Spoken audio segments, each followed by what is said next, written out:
Hello boys and girls, it's Aunty Mimmi here, and today our fun book is called Monster Stories for Under Fives. And the first story from the book is called Recycled Cyril. Sounds fun, doesn't it? If you've not already subscribed to the channel, please do so now. Then sit back, get comfortable, and let's begin. Cyril was a round, bouncy monster. He lived with his dad, down by the waste tip. At first, the tip made a wonderful home. All day long, cars and trucks arrived that delivered goods which people no longer wanted or needed. Out came old settees, tables, chairs, fridges, television sets, and once even an old trampoline, the very trampoline on which Cyril had learned to bounce. But Cyril didn't feel bouncy this morning. "I'm bored, Dad," he complained. "Why is the tip so quiet these days?" "Well, son," explained Dad, "it's because people make things last longer or give them away to a good home."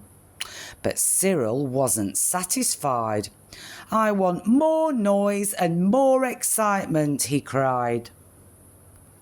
Suddenly Dad had a brainwave. He squinted up at the calendar. "We could always have a wash," he said. "We usually have one at this time of year." Dad pointed to a pink bath with gold taps right at the top of the tip. It was half full of rainwater. "Oh no," squealed Cyril, "I'm off." As soon as he left the tip, Cyril began to feel bouncy again. There were so many exciting new sights and sounds. Just along the road, he found a sign. "Bottle Bank," it said. "Look at that smart house," he cried. Cyril peered up at a large container. It had 3 Cyril-shaped windows. They were labelled clear, brown and green. "Is anyone at home?" chirped Cyril below the green window, and when there was no reply, he bounced right inside. Very soon Cyril had more noise and excitement than he had ever dreamed of. All morning people arrived with boxes of empty bottles. Ping, zing, ting.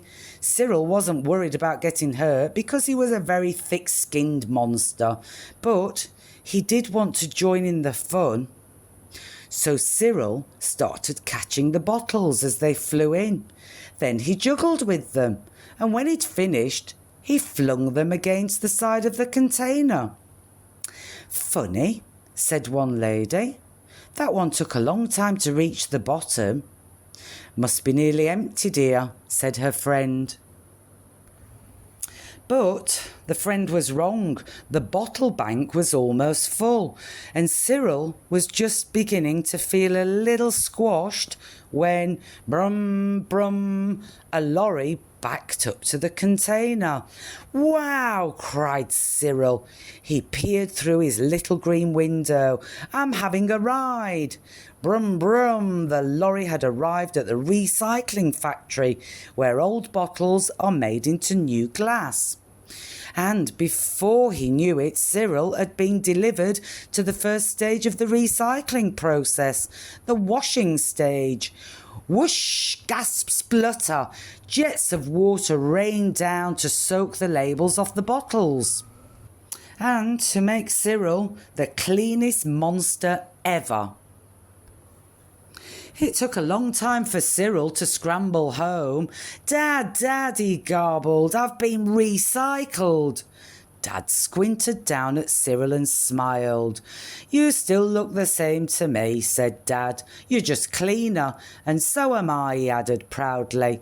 "I've had a wash to celebrate." Cyril looked puzzled. Dad led him to a smart new sign right by the old pink bath. "New Monster Fun Park," it said. "Work starts tomorrow." "Wow!" cried Cyril. He bounced as high as a bottle bank. Then Dad told him about the noisy and exciting rides. Are they building all that for us? Asked Cyril. Dad shook his head and smiled. I don't expect so, son, he replied, but I'm sure they won't mind if we join in the fun. Well, that was a fun book today, wasn't it, boys and girls? I hope you enjoyed it as much as I did.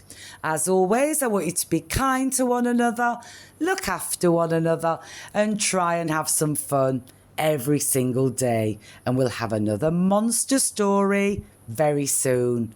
Bye-bye.